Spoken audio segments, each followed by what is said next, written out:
Welcome to the first episode of Wrestling Topics, episode 1. It's not gonna be it's not gonna be the full name.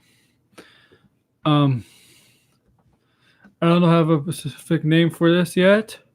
I'm gonna change it later once I come up with something better, much better. But this will be happening every Monday. We'll talk about what's going on in wrestling, news, and anything. If you want to type in the chat, anything that you want to talk about, wrestling related. I don't care. Just anything, but we'll get to that later. Okay. So we're going to get this out of the way. So interesting this morning, right? Kylie retires from wrestling. She posted on a Patreon page giving her statement to her Patreon supporters. Numerous wrestling outlet sites received the statement. You can read it on Fightful, whatever. So basically, she said she's retiring from wrestling, stating mental health reasons. She has been battling mental health issues for as long as we know, a year, because last year, same thing. She says she's going to try to fulfill the commitments to her Patreon subscribers, but she says feel free to unsubscribe. And so, remember, she was a number one contender for the Impact Women's title at Bound for Glory against Deonna Purrazzo, and she never showed up. And people were like, "Where's Kylie?" Like nobody had a clue. People tried to find out. She wasn't at the tapings after, and then about a week later, a little bit over a week later, which is today, we found out she's retiring from wrestling, stating mental health reasons. Let's remember last year she was signed to AEW. She had one match in AEW, and that was the Fatal 4-Way at Double or Nothing back in May of 2019. Remember her, Britt Baker, Nyla Rose, I forgot who else she was involved in. I think she might have been the first woman to sign with AEW, or it could have been Britt Baker, one of those two. It was a long time ago. And she asked her release from AEW summer of last year. I think it was before Fighter Fest or Fight for Fallen, and people didn't know why she was released. There was all speculation on why she demanded a release or why she got released, but it's very clear it was mental health reasons and personal reasons. Mental health, personal reasons. A lot of people go through this, and right now she's retired from wrestling, made it official. Last year she didn't retire; she took a break from it, try to get her mind in a better place. But this time, wrestling is not her forte. Herself is first, and I hope she finds other passions, something to make her happy. First, she has to get her mind in a positive place, get her mental health better, so she can be in a better place mentally and have success in whatever she does. And if she wants to come back to wrestling, that's her choice, right? I'm sure everybody's going to miss her. Smiley Kylie. She always said a happy-go-lucky girl in the wrestling world. She never see her mad. She always smiles. And now behind that smile was a woman who had her issues, kind of like comedians. Comedians, what they appear in front of the camera is not what they appear behind the scenes. Like Robin Williams, tragically, so funny on camera, but we all knew he was battling his demons behind the scenes, and tragically, 6 years ago, took his life. And mental health is a serious thing. That should be first. no matter who you are. So good for Kylie. Get herself in order, and hopefully, um, maybe she'll wrestle in the future when she feels that she's ready, and when she's when she feels she's ready to come back, if she wants to come back out of retirement, or we'll just wish her success and getting better, and whatever she does for her future. Herself is more important. And I'm glad I've seen Impact supporters and the wrestling community supporting her decision and giving her support for what she has to do for herself. That is more important than putting on a show for the fans. I'm sorry, but it's true. So yeah, okay. Thanks for making us smile and putting on good matches. All right. So I'm gonna talk about Raw preview for tonight. There's some matches going on for Raw. Some interesting things. It's a match will probably make you angry. Involves a guitar. But let's talk about the wrestling world after the Kylie issue, not issue, but the Kylie news. So okay, SmackDown. You saw that Jey Uso has finally embraced his cousin's tribal chief, Roman Reigns. Turned heel, beat up Daniel Bryan during the show, and you can see the after the show, which wasn't aired. If you haven't seen it, you can find it on Twitter. You could probably find it on W's account or YouTube. Okay, that's SmackDown, right? So, my guess, a faction is being born once Jey Uso, his brother Jimmy Uso, comes back. If it sounds like Usos will get back together as a tag team, as a heel tag team, that's probably the best way to go. It looks like Daniel Bryan might be out for a while, because I read some today that Daniel Bryan, it might be his next Roman Reigns' next feud, but he might be out a while. I'll have him out to Survivor Series, costing Roman Reigns the match. Not clean, of course, against Randy Orton. To let him know that he's coming after Roman Reigns, because he knows Roman Reigns is the leader. Yeah, Jey Uso is the one to beat him up, but Roman Reigns is the one who put him up to it, who told him to. Go for the big fish.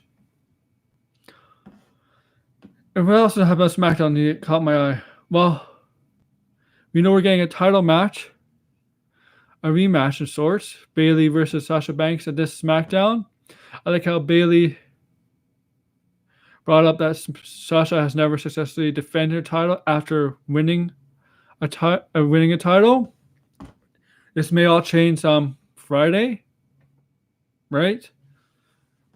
May all change Friday. I think it will change Friday, but if it happens, we might see Asuka versus Sasha Banks at Survivor Series, or we might see Asuka versus Bayley at Survivor Series. And we've seen these matches already happen this past year over and over. Whether Sasha and Bayley were the tag team champions, or at SummerSlam when each of them got to face Bayley and Sasha got each to face Asuka. Remember, Asuka defeated Sasha Banks to become Raw Women's Champion at SummerSlam. This is after that Bayley successfully defended the SmackDown Women's title against Asuka at SummerSlam. And I'm very interested in this. Let's see where this goes. Will this end the curse of Sasha Banks not be able to retain the title at after winning a title? Even though in NXT, when she won the NXT Women's Championship at the Fatal 4-Way, she successfully defended against Becky Lynch. Yes, that Becky Lynch. But Becky Lynch wasn't the big star she is now. But she did successfully defend it against Becky Lynch at another takeover. This is 5 years ago in 2015. Go check it out. You can find it in the network or wherever. And you know what I'm talking about. But on the main roster, everybody's right. She has successfully never defended the title, whether it's on Raw or SmackDown. Tag team title she successfully defended, but she had Bayley, right? Remember? She successfully defended the tag team titles, but she had help. As soon as SmackDown, we got Street Profits, right? They're gonna miss a feud with Xavier Woods and Kofi Kingston for New Day. And I love the skit last week in New Day played on the Street Profits. I thought the Street Profits this past SmackDown should have come up dressed as New Day and acted like New Day. That's what I would have done. It's probably the best thing they should have done. They successfully defend their titles against no. They successfully defeated Cesaro and Shinsuke Nakamura. Solid match. Montez Ford with that splash. I never seen. He might have the best splash, and I'm like other people. Maybe only certain people should do the splash, and Montez Ford should do the splash, and Jey Uso should do the splash because it's the finishing moves. Well, Sasha Banks does an Eddie Guerrero Frog Splash. Kevin Owens does a splash. Seth Rollins does a splash. There's a lot of supers that use a splash. That is not a finishing move like how Jey Uso uses it and how Montez Ford uses it. And you got even Otis with the Vader bomb. It's kind of like a splash. It's not exactly off the turnbuckle. He climbs and then goes like this, That's his finishing move. It works for him. Who else on SmackDown, right? So we did the qualifying match. Jey Uso is the one that defeated Daniel Bryan. Is going to represent SmackDown, right?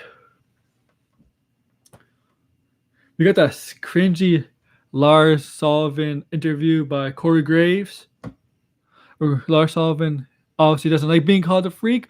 It was supposed to be like the Mick Foley interview, Mankind interview more specifically, back all those years ago, 96, 97, when Jim Ross gave the interview with Mankind. So this is to show Mankind some JR is supposed to be like,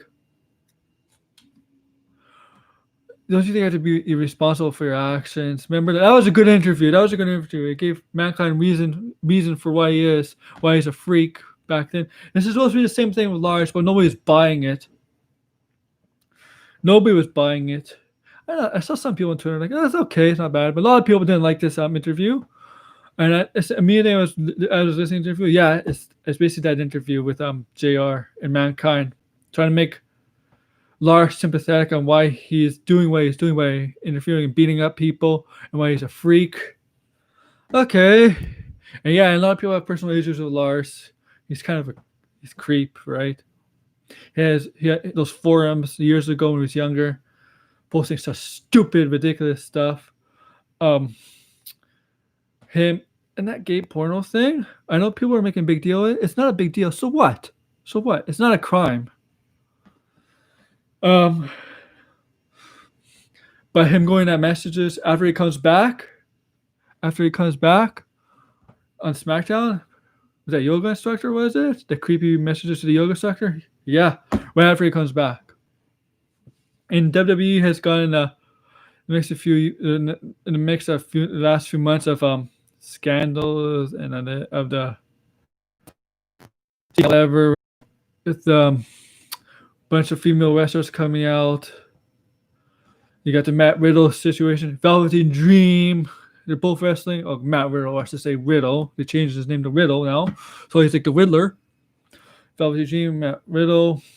They got rid of some guys who've been acting, especially in NXT UK. They got rid of some guys. They got rid of Jack Gallagher. But they're keeping Velveteen Dream on because they said their investigation found nothing. And the Matt Riddle thing is still going on. He's being sued by the woman. He's suing back. Like, WWE, as much as you could say like review on WWE, but they're unethical. And now let's move on and continue with SmackDown. What other happened on SmackDown? No Big E, right? Okay. Sami Zayn is basically building up this match with Bobby Lashley. He says, "I like it." Says, "You're just a champion of this country, and I'm the champion of all other countries around the world." I like Sami Zayn. He's just a good talker. We watched Talking Smack this past Saturday when he was the co-host, supposed to leave Kayla Braxton, but Kayla Braxton wasn't there. She was late, and Kayla Braxton came out dressed up as Sami Zayn. That's pretty hilarious. And Kevin Owens came out, kind of replaced Kayla Braxton for a little bit when Kayla Braxton went back to change. And Sami Zayn wouldn't shut up. You know Sami Zayn. He doesn't shut up. He likes to talk. So yeah, him and Bobby Lashley are having a match at Survivor Series. He knows brand warfare, SmackDown versus Raw, and I'm tired of this brand warfare stuff. Not every match needs a brand warfare. Last year it wasn't like that, right? The Fiend faced Daniel Bryan. They were both on SmackDown last year. Seth Rollins was on. Okay, that was a brand warfare match. Okay, Rey Mysterio fought Brock Lesnar. They were both on Raw. They don't need to be a brand warfare matches for every single match. The best, the Raw men and on Raw versus Raw men on SmackDown. Okay, the women's same thing. Okay, but not every title match. The title matches don't need to be brand warfare. I'm sorry, you just don't. And Kevin Owens. I don't know if that tag team with Daniel Bryan's gonna happen. Seems like it might. Okay, now let's go to some stuff happened on Raw last week. So we got, it looks like the Fiend is getting involved in the Randy Orton Drew McIntyre feud. Like the Randy Orton Drew McIntyre feuds keep going on and on. I'm surprised that they put the title on Randy Orton, because where would they go from here with Randy Orton? With the title, like some people are expecting, oh, Edge, right? Edge, Randy Orton for the title at WrestleMania. You don't need a title match for that feud. It's a personal rivalry. You don't need a title match for that. I think they're gonna take the title off Randy Orton. But I think Drew McIntyre, they're getting to the end of the line with Drew McIntyre. I don't know who to feud on with next, but it looks like the Fiend wants revenge on Randy Orton. I'm not surprised they're gonna go to Randy Orton Fiend eventual feud, because remember when Randy Orton was in the Wyatt family, but he was kind of a mole. He was undercover, as you can say, right? Just getting inside the Wyatt family to see what they're like. This was back in 2016, 2017. And then after winning Elimination Chamber at 2017. No, not Elimination Chamber. No. Bray Wyatt became the champion, right? Yeah, it was 2017 Elimination Chamber. Bray Wyatt became the champion, and Randy Orton was the one who won the Royal Rumble. Remember that in 2017. So it's gonna be Randy Orton versus Bray Wyatt at WrestleMania, and that's the match nobody liked. Nobody liked that match. Okay, so and remember that house? He burned down Bray Wyatt's house, the Wyatt family's house, and now it looks like 2.5 to 3 years later, Bray Wyatt wants revenge. The Fiend wants to revenge Alexa Bliss on her show with Randy Orton. Mentioned the house, burned it down. But the house, Randy Orton knew right away what she meant. She said something, and Randy Orton knew what she meant. I liked the ending to Raw, though. I'll admit, I like the ending to Raw. You see, Drew McIntyre gets involved with Randy Orton. You see Alexa Bliss on the turnbuckle laughing, enjoying the fight, the beatdown, like Harley Quinn would, right? And so what happened was the lights turned on, you hear Fiend music, whatever. Randy Orton was out of the ring. Drew McIntyre was in the ring. Drew McIntyre was looking at Randy Orton. Randy Orton was backing up the stage. The Fiend appears is on top of the gorilla position. Randy Orton didn't turn around. He knew the Fiend was behind him, and he was smart about it. He didn't turn around. He was smart about it. But he knew it. But the problem was he was in a trap. Does he go after the Fiend, turn around and go after the Fiend, or go after Drew McIntyre? So what he decided? He decided to go after Drew McIntyre, walk back to the ring, and continue to beat down. That's what the feud with Drew McIntyre has been mostly about now. It's like beat downs. Every Raw they have a beat down with each other, a fight with each other. And now let's see what Raw. Let's see Retribution. The worst. Retribution might be the worst thing of this year in WWE. So I don't think they haven't won the match. Ali is the leader, right? Fiend takes him out single-handedly. Ali wins really like a coward. T-Bar taps out. They have Slapjack face Bobby Lashley at a Hell in a Cell for the U.S. title. Come on, really? Anybody gonna believe that? So what? And now I'm gonna. They have to do something tonight. Retribution. They have to some way save him. They're not dead. I admit they're not gonna end, but it's gonna get there. It will get there. They gotta do something. WWE. It feels like WWE just made this group just to shit on them, right? Just to shit on them. That's the only reason. As a joke. It's like, oh, let's put Ali in as a leader, and just so we can shit on him some more. And he hasn't been shit on for the past year and a half or so. It's bad. He misses a hacker, and he has these promos backstage. But you know what? Those promos have no merit because the faction keeps losing. So how are you supposed to accept and gravitate to those promos if they keep losing? Tonight, they don't have a match, but there's a tag team match between Kofi Kingston and Xavier Woods versus the Hurt Business. My guess is they'll get involved in that match.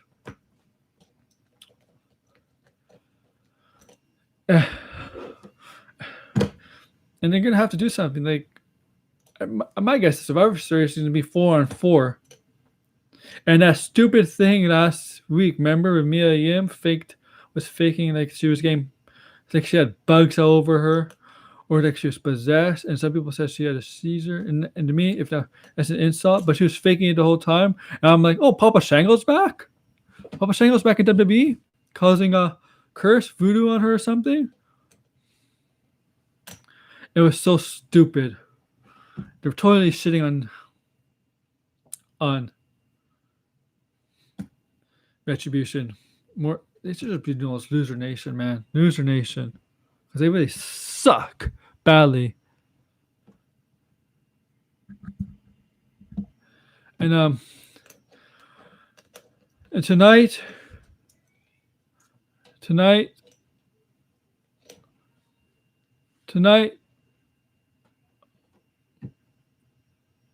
we got Raw going on, so I'm just gonna end this quickly. Raw's going on. Jeff Hardy's taking on Elias, and guess what? Guitar on the pole match.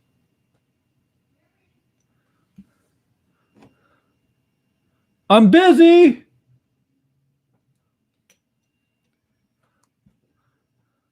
We got Her Business versus New Day for the tag team titles. What else do we have? Oh yeah, Mandy Rose and Dana Brooke are taking on the women's tag team champions Nia Jax and Shayna Baszler. And remember, their tag team partners were along with Lana for representing Raw Survivor Series. So far for SmackDown, it's Bianca Belair. I think that's all we know. We're gonna find out more. I assume Liv Morgan and Ruby Wyatt are gonna join SmackDown. Got to bring some tag teams in there. We'll find out more about the Fiend, Randy Orton, and Drew McIntyre, where that's what's up with Braun Strowman and Keith Lee? I don't know. Maybe we'll find out the next two representatives of Raw on the men's side tonight. Remember, it's Keith Lee, AJ Styles, and Sheamus representing Raw. That's a strong team. So there you have it. That's all the news I have for you. So like, comment, subscribe down below. Thank you.